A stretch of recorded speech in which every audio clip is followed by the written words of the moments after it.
Hello friends, നമ്മൾ ഇന്ന് ചെയ്യാൻ പോകുന്നത് വഴികാട്ടി വർക്ക്ഷീറ്റിലെ മലയാളത്തിൻ്റെ പ്രവർത്തനങ്ങളാണ്. അതിലെ ആദ്യത്തെ 2 പ്രവർത്തനം നമ്മൾ മുന്നേ ചെയ്ത് വിട്ടിരുന്നു. കിട്ടാത്തവരുണ്ടെങ്കിൽ ഡിസ്ക്രിപ്ഷൻ ബോക്സിൽ ഞാൻ അതിൻ്റെ ലിങ്ക് കൊടുക്കാം. ഇനി നമുക്കുള്ളത് വീടിനെ കുറിച്ച് എഴുതാനും അതുപോലെ തന്നെ ഒരു കവിത എഴുതാനും ഉള്ള 2 പ്രവർത്തനങ്ങളാണ് ഉള്ളത്. പ്രവർത്തനം 3, 4 അതാണ് നമ്മൾ ഇന്ന് ഡിസ്കസ് ചെയ്യുന്നത്.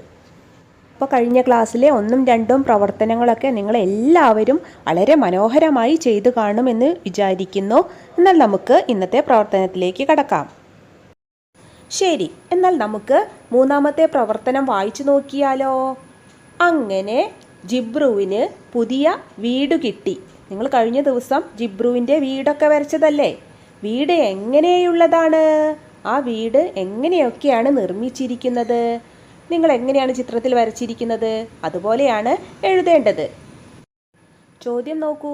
മേൽക്കൂര നിർമ്മിച്ചിരിക്കുന്നത് എങ്ങനെയാണ്? അപ്പോൾ നിങ്ങൾ വരച്ച വീടിൻ്റെ മേൽക്കൂര എങ്ങനെയാണ് എന്ന് നോക്കുക. നിങ്ങൾ പുല്ലാണ് വരച്ചത് എങ്കിൽ പുല്ലുകൊണ്ടുള്ള മേൽക്കൂരയാണ് എന്നുള്ള കാര്യമാണ് എഴുതേണ്ടത്. അല്ല, പട്ടിക ഉപയോഗിച്ച് മരക്കഷ്ണം ഉപയോഗിച്ചാണ് നിങ്ങൾ വീടിൻ്റെ മേൽക്കൂര നിർമ്മിച്ചത് എങ്കിൽ ആ കാര്യമാണ് എഴുതേണ്ടത്. അടുത്തത് എന്താണ്? വീടിനകത്ത് എന്തെല്ലാമുണ്ട്? അക്കാര്യമാണ് സൂചിപ്പിക്കേണ്ടത്. എന്തെല്ലാം ഉണ്ടാവും പട്ടിക്കൂട്ടിൽ? അതെ, ഭക്ഷണം കഴിക്കാനുള്ള ചെറിയ പാത്രങ്ങളൊക്കെ ഉണ്ടാവും. അപ്പോൾ അക്കാര്യം എഴുതാം. പിന്നെയോ, ചിലപ്പോൾ വീട് 2 ഭാഗമാക്കി തിരിച്ചിട്ടുണ്ടാവും, 2 റൂം പോലെ. അതായത് ഒന്ന് ജിബ്രുവിന് കിടക്കാനും ഒന്ന് ജിബ്രുവിൻ്റെ അമ്മയ്ക്ക് കിടക്കാനും. അപ്പോൾ അക്കാര്യമൊക്കെ നിങ്ങൾക്ക് സൂചിപ്പിക്കാം. പിന്നെ വീടിനകത്ത് എന്തൊക്കെ ഉണ്ടാവും? കഴിഞ്ഞ ദിവസം ജിബ്രുവിന് തണുത്ത് വിറച്ച് ആകെ പേടിച്ചു പോയല്ലോ. അപ്പോൾ ജിബ്രുവിന് തണുക്കാതിരിക്കാൻ വേണ്ടി ഉള്ളിൽ എന്തിട്ടിട്ടുണ്ടാവും? കമ്പിളി ഇട്ടിട്ടുണ്ടാവും. അതുപോലെ തന്നെ പട്ടിക്കൂടിൻ്റെ താഴത്ത് നമ്മൾ റെക്സിനൊക്കെ വിരിക്കാറുണ്ട്. അടുത്തത് എന്താണ്? വാതിലുകളും ജനലുകളും നിർമ്മിച്ചിരിക്കുന്നത് എന്തുപയോഗിച്ചാണ്? അപ്പോൾ മരം കൊണ്ടാണെങ്കിൽ മരം കൊണ്ടുള്ള വാതിലും ജനലുമാണ്. അല്ല, ഇനി കമ്പി, ചിലപ്പോൾ നമ്മൾ ഇരുമ്പ് കമ്പിയൊക്കെ ഉപയോഗിച്ച്, അല്ലെങ്കിൽ നെറ്റ്, വല പോലത്തെ നെറ്റിൻ്റെ വലയാവും ഉപയോഗിച്ചിട്ടുണ്ടാവുക. അതാണെങ്കിൽ അതുപയോഗിച്ചിട്ടാണ് ജനലും വാതിലും നിർമ്മിച്ചിരിക്കുന്നത്. അക്കാര്യം എഴുതണം. വീടിൻ്റെ ഭിത്തിയൊക്കെ കമ്പി കൊണ്ടാണ് നിർമ്മിച്ചത് എങ്കിൽ അതൊക്കെ നിങ്ങൾ പെയിൻ്റ് അടിച്ച് മനോഹരമാക്കും അല്ലേ, തുരുമ്പൊന്നും പിടിക്കാതിരിക്കാൻ വേണ്ടിയിട്ട്. അപ്പോൾ അക്കാര്യമെല്ലാം നിങ്ങൾക്ക് എഴുതാം. നിങ്ങൾ പലതരത്തിലുള്ള പട്ടിക്കൂട് കണ്ടു കാണും. നോക്കൂ, ഈ പട്ടിക്കൂട്, ഇതിൻ്റെ മേൽക്കൂര മരമാണ്, വാതിൽ മരം കൊണ്ട് നിർമ്മിച്ചിട്ടുണ്ട്, ഇതിൻ്റെ ജനൽ ഇരുമ്പ് കമ്പിയാണ് ഉപയോഗിച്ചത് അല്ലേ. ഇത് മറ്റൊരു പട്ടിക്കൂടാണ്. ഇത് നോക്കൂ, ഇതിൻ്റെ മേൽക്കൂര ഷീറ്റ് ഉപയോഗിച്ചാണ് നിർമ്മിച്ചിട്ടുള്ളത്. കൂടാതെ ഭിത്തിയോ കല്ല് വെച്ച് പടുത്ത് കോൺക്രീറ്റ് തേച്ച് സിമൻ്റൊക്കെ തേച്ച് ഭംഗിയാക്കിയിട്ടുണ്ട്. അതുപോലെ തന്നെ പെയിൻ്റൊക്കെ തേച്ച് ഭംഗിയാക്കിയിട്ടുണ്ട് അല്ലേ. അപ്പം നമുക്കൊന്ന് എഴുതി നോക്കിയാലോ. എന്തെഴുതാം? ആദ്യം എങ്ങനെ തുടങ്ങാം? ജിബ്രുവിൻ്റെ വീട് കാണാൻ നല്ല ചന്തമുണ്ട് അല്ലേ, പെയിൻ്റൊക്കെ അടിച്ച് ഭംഗിയാക്കിയിട്ടുണ്ട്. അപ്പം നമുക്ക് എങ്ങനെ എഴുതാം? ജിബ്രുവിൻ്റെ വീട് കാണാൻ നല്ല ചന്തമുണ്ട്. ഇനി ഓരോന്നും എങ്ങനെയാണ് നിർമ്മിച്ചിരിക്കുന്നത് എന്ന കാര്യം എഴുതാം. മരം കൊണ്ടാണ് മേൽക്കൂര നിർമ്മിച്ചിരിക്കുന്നത്. വീടിൻ്റെ വാതിലും ജനലും തറയും നിർമ്മിച്ചിരിക്കുന്നതും മരം കൊണ്ടാണ്. ഇരുമ്പ് കമ്പി കൊണ്ടാണ് ഭിത്തി നിർമ്മിച്ചിരിക്കുന്നത്. തറയിൽ ജിബ്രുവിന് തണുക്കാതിരിക്കാൻ കമ്പിളി വിരിച്ചിട്ടുണ്ട്. കൂട്ടിനുള്ളിൽ ഭക്ഷണം കഴിക്കാനും വെള്ളം കുടിക്കാനുമുള്ള പാത്രങ്ങൾ ഉണ്ട്. ജിബ്രുവിന് കളിക്കാനുള്ള കളിപ്പാട്ടവും ഒരുക്കിയിട്ടുണ്ട്. അപ്പോൾ നിങ്ങൾ 2ാം ക്ലാസ്സിൽ സാവിത്രി കുട്ടിയുടെ കുട്ടിപ്പുരയെക്കുറിച്ചൊക്കെ പഠിച്ചിട്ടുണ്ട് അല്ലേ.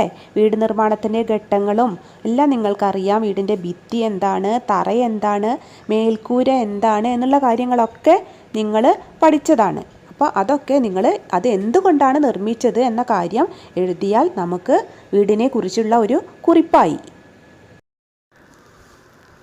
അപ്പം നമുക്ക് പ്രവർത്തനം 4 നോക്കാം. വീടിനകത്ത് ഓടിക്കളിക്കുകയാണ് സൽമയും ജിബ്രുവും, ജിബ്രുവിൻ്റെ അമ്മയും. സൽമ ഉറക്കെ പാടി. എന്താണ് പാടിയത്? പാട്ട് ഇവിടെ കൊടുത്തിട്ടുണ്ട്. വീടൊരുങ്ങി വീടൊരുങ്ങി ചന്തമുള്ള വീടൊരുങ്ങി, വീടിനുള്ളിൽ സ്നേഹമുണ്ട് വീട്ടുകാരും കൂട്ടിനുണ്ട്. ജിബ്രുവും അമ്മയും പാട്ടിനൊപ്പം കളി തുടങ്ങി. അതു കണ്ടപ്പോൾ സൽമ പിന്നെയും പാടി. അവർ പാടിയ വരികൾ തുടർന്നെഴുതുക. ഈണത്തിൽ പാടുകയും വേണം. അപ്പോൾ എന്താണ് പാടിയത്?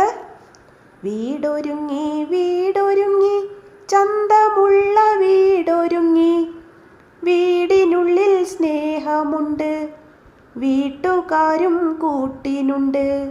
നിങ്ങൾക്ക് ഇഷ്ടമുള്ള ഈണത്തിൽ പാടാവുന്നതാണ്. ഇനി ബാക്കി എന്താവും എഴുതിയിട്ടുണ്ടാവുക? നമുക്ക് വീട് എന്നുള്ളത് വേണമെങ്കിൽ മാറ്റിക്കൊടുത്ത് കൂടാക്കാം. കൂടൊരുങ്ങി കൂടൊരുങ്ങി ജിബ്രുവിന് കൂടൊരുങ്ങി. അങ്ങനെ വേണമെങ്കിൽ നിങ്ങൾക്ക് വരി മാറ്റിക്കൊടുക്കാം. പിന്നെ എന്ത് കൊടുക്കാം? കൂടിനുള്ളിൽ സ്നേഹമുണ്ട്. സ്നേഹമുണ്ട് എന്നുള്ളത് മാറ്റിയിട്ട് വീടിനുള്ളിൽ തണലുണ്ട് വേണമെങ്കിൽ അങ്ങനെയും ചേർക്കാം. പിന്നെ ഇവിടെ വീട്ടുകാരും കൂട്ടിനുണ്ട് എന്നുള്ളത് മാറ്റിയിട്ട് എന്ത് ചേർക്കാം? പാട്ടു പാടാൻ അമ്മയുണ്ട്. ജിബ്രുവിൻ്റെ വീട്ടിൽ വേറെ ആരാ കൂട്ടിനുള്ളത്? അമ്മയാണ്. അപ്പോൾ അമ്മയാവും ജിബ്രുവിനെ പാട്ടുപാടി ഉറക്കുന്നത്. അപ്പോൾ നമുക്ക് പാട്ടു പാടാൻ അമ്മയുണ്ട് അങ്ങനെ വരി എഴുതാവുന്നതാണ്. അപ്പോൾ നിങ്ങൾക്ക് കവിതയൊക്കെ എഴുതി തുടങ്ങുന്നവർക്ക്, പ്രയാസമുള്ളവർക്ക് ഇതുപോലെ വരികൾ ചെറിയ ചെറിയ മാറ്റങ്ങൾ വരുത്തി എഴുതാവുന്നതാണ്. അതുകൂടാതെ ഞാൻ പുതിയ ഒരു 4 വരി കൂടി പരിചയപ്പെടുത്താം. അപ്പോൾ നമുക്ക് എങ്ങനെ എഴുതാം? വീട് മൊത്തം ചായമിട്ടു. എന്താ ചായമിടുക എന്ന് പറഞ്ഞാൽ? അതെ, പെയിൻ്റ് അടിക്കുന്നതിനെയാണ് ചായം തേക്കുക. ചായമിട്ടു. ചന്തമുള്ള ചായമിട്ടു. ചന്തം എന്ന് പറഞ്ഞാൽ നല്ല ഭംഗി, അഴകുള്ള, അതിനെയാണ് നമ്മൾ ചന്തം എന്ന് പറയുന്നത്. ചേലുള്ള എന്നൊക്കെ പറയാം. അപ്പോൾ ചന്തമുള്ള ചായമിട്ടു. വീടു ചുറ്റും മുറ്റമുണ്ട്, മുറ്റമാകെ ചെടികളുണ്ട്. അങ്ങനെ നമുക്ക് വരി എഴുതാം. അപ്പോൾ നിങ്ങൾ ഈ 4 വരി ഈണത്തിൽ ചൊല്ലി നോക്കുക.